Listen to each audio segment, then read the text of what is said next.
Por favor, xahiş edirəm, qulaq as, Deku, Mr. Deku. Barcelona'ya Argentinalı oyuncu alın. Mən Romero transferinə qarşıydım, açığı desəm. Amma mən Romeronu belə bilmirdim, Murat. Romero canavardır. Komandaya görə verər bu adam. İndi bilmirəm onu sırf Argentinaya görə verir, yoxsa yox. Amma mən şəxsən risk eləyib onu alardım. Romero nələr eləyir bu dünya çempionatında? Məncə bu dünya çempionatının ən yaxşı iki mərkəz müdafiəçisindən biridir Romero. Barcelona Laportu da transfer etmək istəyir. Məncə bu elə Kubarsi ilə onların gözəl tandemindən irəli gəlir. Flick görüb ki, bunların oyunu tutur və Laport düzünü desəm Inigo Martinez'in plagiatıdır. Kopyasıdır.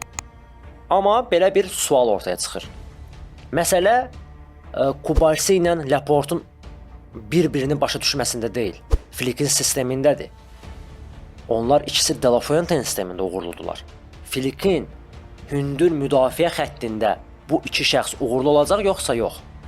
Mən açığı deyim, bu hündür müdafiə xətti ilə Kubarsinin yanına Prime Maldini gətirsək də, Prime Nesta'nı gətirsək də heç nə dəyişməyəcək.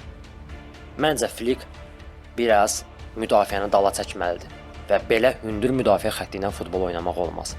Bu sistem artıq işləmir. Laporte olsun, Van de Ven olsun, Romero olsun, Nesta olsun, Cannavaro olsun, Puyol olsun, fərq etmir.